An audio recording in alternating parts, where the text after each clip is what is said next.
You're listening to the Freio Music Podcast. To the Freio Music Podcast.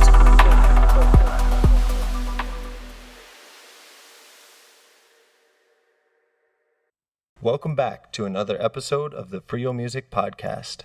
In this episode, I interview Kevin Donahue, the lead guitarist of Sunsquabi. He also has a side project, Casual Commander. He has played at Red Rocks as a headliner. He is at the top of his game, amazing guitarist, and I hope you enjoy this interview. Stay tuned. Kevin, thanks so much for sitting down with me, man. I really absolutely. Appreciate it. Thank you for inviting me.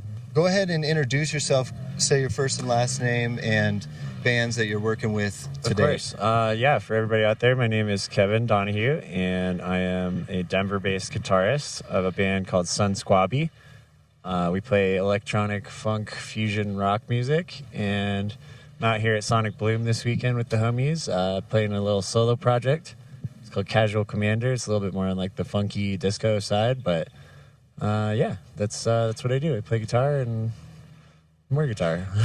Nice. Well, I also saw you on stage with Maddie O'Neal at this fest. Yes, that's right. So the thing about being in Colorado is like a festival like this 3-4 hours from Denver, there's a lot of Colorado-based musicians here that I've known for years. And, you know, everybody's out here. I have all my equipment. We have tons of songs we've written together. And it's like, let's jam. Like, this is the perfect setting to be creative and do stuff like that. With Maddie, I played a song that I wrote with her maybe like 2 years ago. It came out on her first album. And also just kind of improvised on 2 brand new songs that she just wrote. So a lot of that happens here too. So I played with Maddie O'Neal Friday, and then I played my set. Last night we played with Late Night Radio, who's another friend that I've been writing music in Denver with for like 5 years, and you're like, let's do it.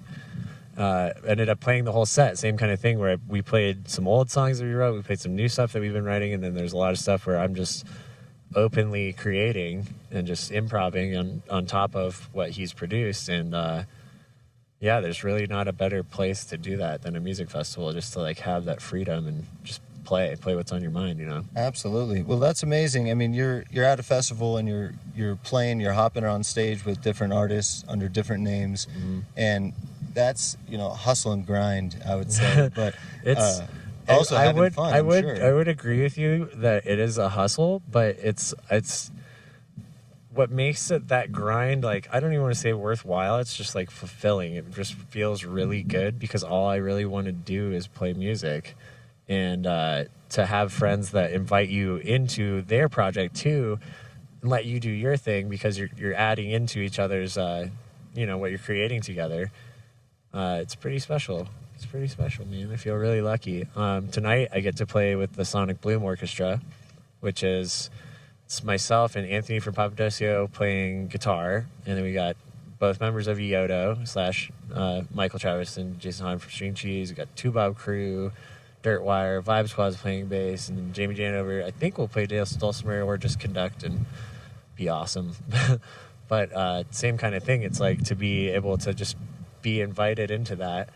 I think a lot of the reason that happens is because I'm always wanting to do that. I'm always hoofing around with the guitar. I've been doing it for like 4 or 5 years at all kinds of festivals, man. Nice. Gets out of hand sometimes, but it's really, really a privilege, man. Yeah. That's awesome. Well, tell me about yourself as a kid. Where did you grow up, and how did you pick up the guitar initially? For sure. Well, I grew up in Longmont, Colorado, which is it's about maybe like 5 hours north of where we are right now, in closer to Pueblo. But Longmont was a really, really chill town.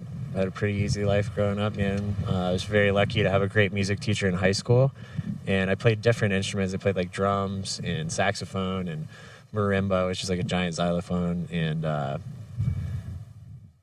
you get your hands on all those? I had a great music program, man. Okay. I was very lucky to go to one of the few public schools that still, because it's one of the things that gets cut first. Yeah. They're not cutting gym class, they're cutting music class. And I was very lucky to go to a school that had a very, very well-funded program, very great teachers.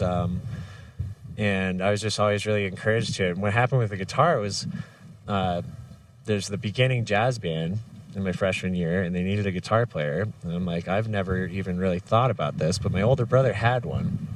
So I'm like, I'll give you $30 for that. And I'm just going to go suck. I'm just going to go show up and try out for this jazz band. And like, nobody else tried out.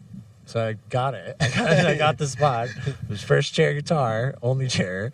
But I really had no idea how to play at first. You know what I mean? I was translating, reading music on saxophone to learning chords and like all that. And I just had a really great teacher, man. He just really helped me find a way to teach myself. And yeah, so that was really like the big catalyst. His name is Daryl Abramson. Give him a shout out for sure. He just played trumpet with us at Red Rocks a couple of weeks ago. That's great. And actually, we just put out that recording from our Red Rock show yesterday. All right. Where can people download it? It's on our Spotify for Sunsquabi, and it's on iTunes and SoundCloud, and everything's free. Right. But you can actually hear my old jazz teacher playing trumpet with us, and that was really special to invite him back after, like, I've been out of high school for 10 years. You know, I have hardly even seen this guy, but we keep up and we chat, and like, was kind of waiting for this day to come where I could be like, hey, do you want to play a gig with me now? Like, I'm like, you encouraged me to be a professional musician someday, and I'm doing it, and I want you to be a part of it. So that was a really special thing for me. But yeah, I was just really lucky, man. I had great support. My parents were always very supportive of it. And again, the music program at the school that I went to was huge, man. And the really sad part is that like there are kids all over the place that makes me worried aren't going to get that same opportunity.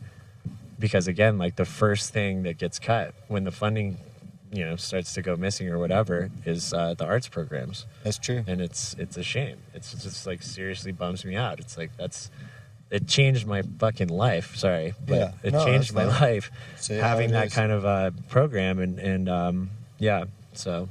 And one I guess positive of like future technology is that some of it can be learned online, which is helpful. Right. You know, absolutely.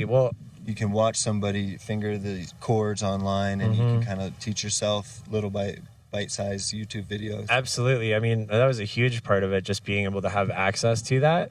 Kind of knowing like where to get started. Again, that was like having a good teacher and I did have, I'll give a shout out if he ever hears it, but his name's Alan Richards. He was a senior in high school when I was a freshman. He gave me the one lesson that I've ever taken. And like he went out of his way to be like, hey, like you should learn how to do this. And like this is how you read a tab, and you can go on the internet and find a tab for any song you want to learn, right? Ultimate-guitar.com. Absolutely. It's on the hot bar for years now. You know what I mean? And so I would just my dad was a radio DJ, so he had pretty epic record collection, and I started playing guitar, and he would just feed me like Tommy Bolin and like Jeff Beck and Stevie Wonder and like just these gem records, and be like, you should just try and learn how to play that. And I'm like, you know, playing by ear, learning a lot that way, but then like being able to have access to the information, it's a total game changer. You couldn't do that 20 years ago. You'd have to go to the guitar store, find the book for that particular album you're trying to learn, and hope that it's transcribed the right way. And if it's not, you just burn $20. And you're a kid in high school trying to learn how to play guitar. It's like, it's tough. It's definitely a lot easier nowadays. So tell me about, I mean, you love a challenge, clearly, because you jump from different instruments, and I've seen you on stage, and you guys just push each other. Yeah. And, you know, tell me about what it takes mentally to, you know, pick up a new instrument or learn a new song or pursue something, a new endeavor musically. Well, I mean, obviously it's a lot of focus. It's a lot of self-discipline and being able to, like, quiet yourself, sit down in one place, and basically you have to suck. Like, any new thing that you are going to learn, the first time you're going to do it, unless you're, like, amazingly miracle talented, which is 1 in every billion people that's born or whatever, right? There's 8 billion people in the world. There's only been one Jimi Hendrix. There's only been one who picked up a guitar and was like, wham, you know what I mean? And I feel like a lot of people have that expectation when they try to learn something new, where they're like, like I'm just not getting frustrated. it. I'm not, and that frustration is natural and it happens, but it's like having that discipline to quiet that voice in your head and be like, just keep doing it. Just push through it, get the repetition in, figure it out, maybe take a break, you know, like having that that discipline to sit down and practice and try to learn a new skill. And it kind of works with anything, but for me, it's always been instruments in my life. Where when I started making music electronically with Ableton, it was like, at first, I'm just playing around. I have no idea. There's a lot of red lines everywhere. I'm like, that's probably not good, but we'll figure it out. And, for months, you're sitting there being like, I don't know why I can't figure out how to get this sound. I don't know why I can't, I want it to sound this way, but I can't do it. Yeah. And if you just don't stop trying, eventually you're going to figure it out. And then that's like the most rewarding feeling in the world. When you really work hard at trying to get a new skill and then you're like, oh, well, I'm doing it. Yeah. Like the first time that you ever rode a bike and you're like, oh, God, I'm scared. And I fell down 100 times. And then you finally get it and you're like, this is awesome. So that's happened to me more times than I can even think. And I'm really grateful for that. But nice. I feel like it's not the challenge so much. It's that feeling of like knowing that you challenged yourself and you accomplished something. Which if you go too hard about it, I can be really hard on myself sometimes too. You know what I mean? Yeah. But yeah, that's like the most satisfying feeling in the world to me. And that's why I feel like I always try to put myself out there and sit in with people that are better than me, that have been playing longer than me. Because it's going to make me raise my standards. It's going to make me learn something. It's going to make me probably make a mistake and like think about it, analyze it, do it better next time. Like you have to challenge yourself, or otherwise it's stagnant. Yep, It's the only way to like evolve and grow. So nice. So you're going on tour, is that correct? Yes, the band is going on tour in the fall time. It's kind of all over the United States. It starts in late September. All right. Does the tour have a name? Not so far yet, because we're about Okay. to unveil what our album is going to be that we're releasing with it. We're in the middle of writing a 12-track album, and it's honestly just super exciting, super Sweet. creative time. Like we were gonna put out a couple tracks or maybe just like a single here and there over the summer, and then we just started coming up with a ton of ideas, and the next thing you know, it's 3 weeks later and you're like, well, you guys, we just have like a whole album of songs. Nice. So we've been recording and finalizing that, and that should be out with the tour, but we're waiting to unveil that with everything. That's super exciting. Yeah. Can we talk about just a little bit? Yeah, absolutely. And how you made it? How we made that song. Yeah, kind of how it came to be, and For sure. I came up with like kind of the bass, the first chord progression, the melody and stuff, like the kind of like the skeleton of the song.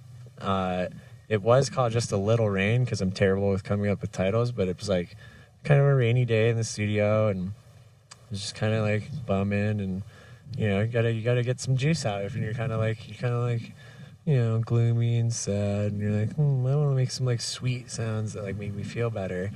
So that was kind of how it started, and then that song was really the first song that I got to write with our new bass player Josh, that we really like sat down together and finished and wrote a whole song, and it just kind of started coming together really naturally like that, So we got it to that point, recorded the three of us on it, and then started recording our friends on it too. So it has tons of other people on it. There's two horns.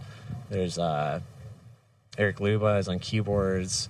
Just kind of like became this thing where this is the first kind of like new sound that we're working on, and it's just very organic. Like, so we put that out by itself because it's like this is just a little bit of like the new thing that we're doing.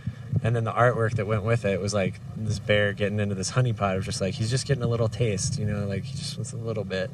And again, like the sweetness, I feel like that song makes me think of like sugary, nectary things. So it's got a great feel. It's the sweetness, it's like kind of laid back in the middle. It gets up to the breakdown, and then it's like funky dance party at the end. And it just kind of came together really naturally, And what programs were you using? You've mentioned Ableton. Yeah. Is that your... It's kind of like a combination of platforms. The process changes all the time, but like I'll start writing songs in Ableton. Okay. I'll take them to the boys. We'll write other parts around it, and then either record it in one instrument at a time, or sometimes go in and live record it and just like play over the track and record our parts, and then I'll rebuild the track around what we've recorded.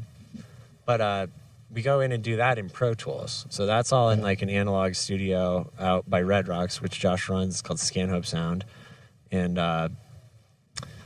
it's where the fusion style comes in. It's like this old school recording technique and like very rock based kind of stuff meeting with throwing it back into Ableton, and then we layer in synthesizers that like you can't replicate any other way. Like digital sound has come so far that it's like just use all the tools that are at your disposal.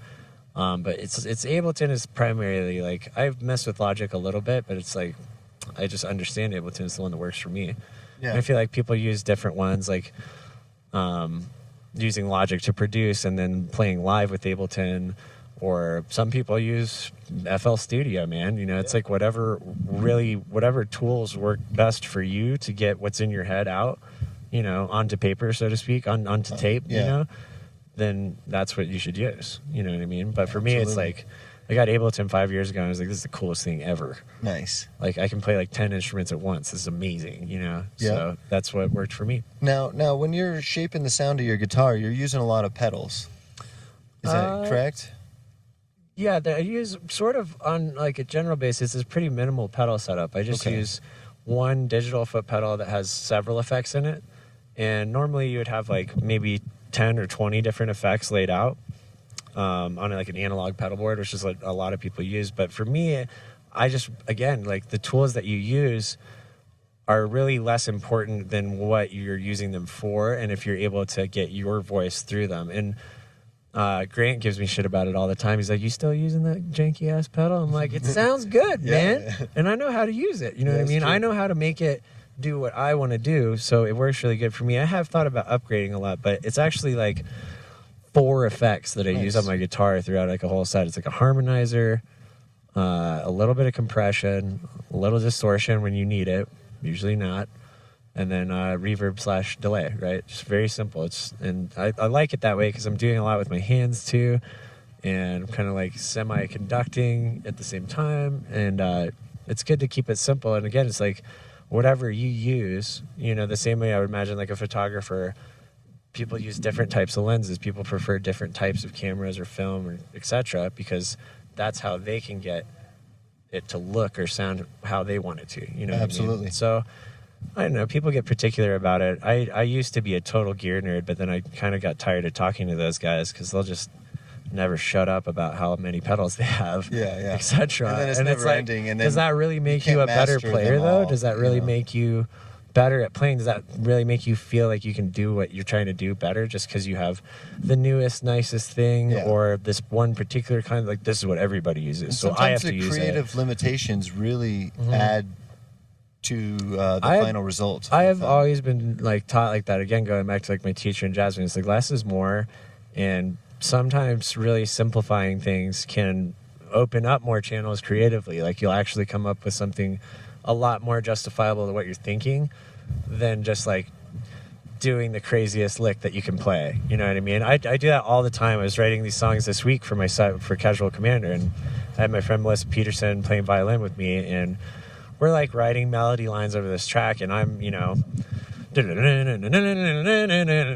come up with some crazy thing. I'm like, yeah, that's really fun to play, but do I even want to listen to that? After I like recorded it back, I was like, let's take like 12 notes out of it. She's like, you always want to chop it down and simplify it. I'm like, yeah, because this isn't like a shred metal song. Like, it's like if you keep it, you know, and again, it's just situational. Sometimes you do want to go off the deep end. Sometimes you do want to play all the notes or make it complex, but yeah. That's awesome. Okay, take me back to Red Rocks. I know it's recent, but... Please, take me back there, too. Yeah. Let's go. That was awesome. Thank you. Amazing show. Awesome lineup through start to finish.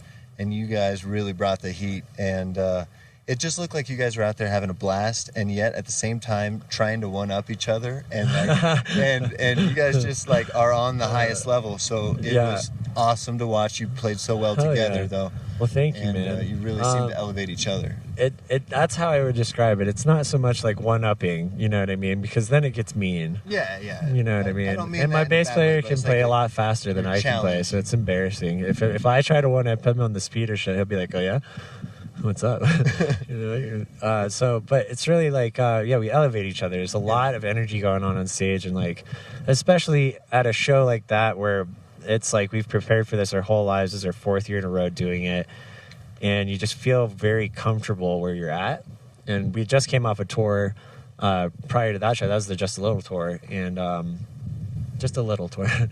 And we had just played 20 shows in a row together, and just feeling really comfortable, really confident, and being able to step into that environment at Red Rocks where you can see everyone's face and the sound is perfect and you're in this absolutely unreal place.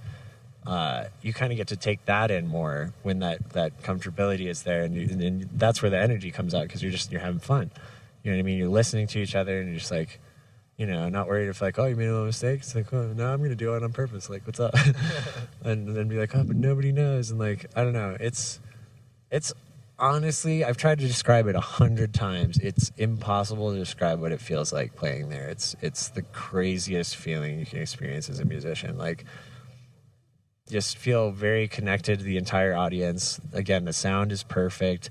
You think about all the other people that are still there. There's a picture downstairs in the tunnel that's like the Jimi Hendrix Experience, like a trio, like guitar, bass, and drums set up exactly how we're set up. And Jimmy's standing where I stand on the stage. I'm like, you get to kind of experience that a little bit more when you're prepared, when you're not thinking about the details too much, and you're just kind of feeling the night, feeling the moment. Yeah. But you have to have history. a balance, because otherwise, if you're not preparing enough, if you're not thinking about the details, then you're not going to be able to experience the moment, because you're missing things. And so, yeah, tell me about that. Like, it seems like a tightrope of the mind. We're overthinking something, and just letting it flow, and being too off, in the clouds and missing the. I like how you transition. describe it as a tightrope, or like at the top of a very, very steep hill. You want to be sitting right on the top in balance, and it's very easy to go to one side or the other. I think that there's benefits to both aspects of it, that you should always be aware of your surroundings. You should always be aware of your intention, why you're doing something. You should come prepared. But you shouldn't stress out about those things to the point where you're missing the reason that you're doing it in the first place, which is because it makes you feel good, it makes other people feel good, and you generally enjoy how that feels, like I think we all do. But yeah, you have to find a balance in that, for sure. I've been really, really thinking about that a lot lately. And I'm very happy, having that balance. So yeah, it's something I think that it's very easy to go to one side or the other at any point in your life. But I mean, we all do it, Nice. And what about on stage? When you get your creative freedom of a solo. Right. That's what I would like make the analogy to in anything. That's what I would compare anything to. Is like when I'm on stage and you're just having fun. You know what I mean? You're just in the moment. Like, oh, there's no rules. We're jamming. Yeah. Like, that is definitely an amazing feeling. You want to have that aspect in your mind that, yes, this is really fun, and like, wow, listen how good this sounds, and like, man, these people I'm playing with are really cool, and like, you have to be in that mindset. But at the same time, like, if you go too far to that side, then you're gonna miss the cue, man. It's like, remember to look at the drummer, though. Remember to like make sure you know what's going on. Remember to like tune your guitar when you're not playing. Like, like little things that come with experience. The more you do something, you pay attention to the details more, but you can't go too far to one side or the other, because if you're just thinking about details and you're like, I gotta be right with the drummer, like I can't fuck up right now, you're not gonna have any fun. And nobody watching you is gonna have any fun, because they're like, that guy looks like he's about to have a panic attack. You know what I mean? It's true. But you have to be right in the middle with it. All right, well, I appreciate that. For sure. All right, two questions, final questions. One, what advice would you give to a musician starting out today, or a younger musician, maybe a kid that hears you and wants to be a musician when he grows up? I just want to say one thing to that, and that's, I know a lot of people who have played music for 20, 30, 40 years, and some of them are still doing it, and some of them are still doing it at a very high level. Some of them are doing it bigger than they ever imagined or intended to be doing it. And then there are others who don't. And the major difference, barring other circumstances, because, there's really nothing that can hold you back if you don't stop. You never know when that next opportunity could literally be the next day. If you break up your band and then you get the phone call. Like, you know, you can't ever give up. And I've wanted to give up tons of times. I've been doing this for 11 years now, trying to prove to my parents that I didn't need to go to college because this is what my passion was, and I think I'm pretty good at it. And you know, I just didn't stop. I didn't let somebody tell me, like, you're an idiot, you shouldn't do that. And tons of people will. If you're playing music, it's not an easy career to make, but it's a very doable career to have if you don't stop. If you just always put yourself out there and try to get better, it's going to happen. But so that would be the one piece of advice I would give to anybody starting out there. You should just don't stop. Great piece of advice. Okay, last question. Okay, and then I have a question for you, Robert. Okay. Should we do you that? first. Okay. I was just going to say, what shout-outs do you want to give? Links, websites? For sure. Bands? Yeah, just one more time. It's Sunsquabi. You can get it all on Spotify, SoundCloud, iTunes. Our website, sunsquabi.com. We've got cool T-shirts that help us pay our bills because it's hard to play music out there. So you should check it out if you're interested. And we're going on tour in the fall, so I hope to see some of you out there. So my question for you is, why is kindness so surprising? Why is it surprising when somebody goes out of their way to be kind to you? It's a difficult question. I guess it's all about expectation, right? Right. And so why do we live in a world where the expectation is that no one will be kind? Why can't kindness be our default standard? Yeah. That should be the standard. It shouldn't surprise you that you dropped your wallet and somebody walking behind you grabbed it and walked up to you and said, "Hey, you dropped this." Well, you could have just stolen it, but it's surprising. You're like, "Oh my God, you're not a terrible person." Yeah. Why is it like that? Like, we should be kinder to each other, I think. But absolutely, yeah. So I agree with it's that. a tough question. It is a tough question, and so, I think it goes back to your mindset, and your expectation of somebody. Right. And would you say that, like, in a festival environment, it's much more conducive for people to be kind to each other? It's true. And your story about the wallet happened to me. It's just an example. It was a day and a half later. Right. And they turned it into Lost and Found with all the cash in it. Right. And that's just one example. Maybe, true. Buying somebody a bottle of water because they look thirsty, or like buying the person behind you a drink, or holding the door open for somebody, or whatever it is. Why is it so surprising when somebody does that for you? It shouldn't. You know what I mean? Yeah. And I feel like at festivals, they see a lot more patterns of kindness, so they reciprocate them, and they start acting kinder too. True. And then we go back to the real world, to our daily lives, and you forget about that because that environment we're in doesn't promote that. You have to bring it to the environment. You have to just exercise kindness, and people around you will see that too, I think. But I don't know, it's just a thought that I've had from this weekend. Okay. Yeah. Well, I appreciate the thought, and I appreciate the question and the interview. Thank you. Thank you, man. Kevin. I really appreciate it, dude. Hell yeah.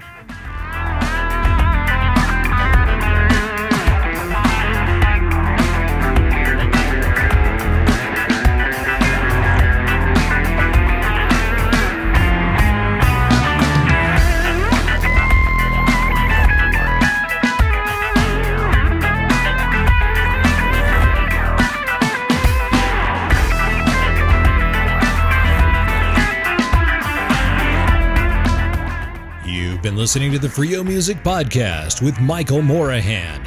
Be sure to like, subscribe, and hit that notification bell so you don't miss a single episode. And don't forget to share this podcast everywhere. Thanks for listening, and until next time, stay tuned.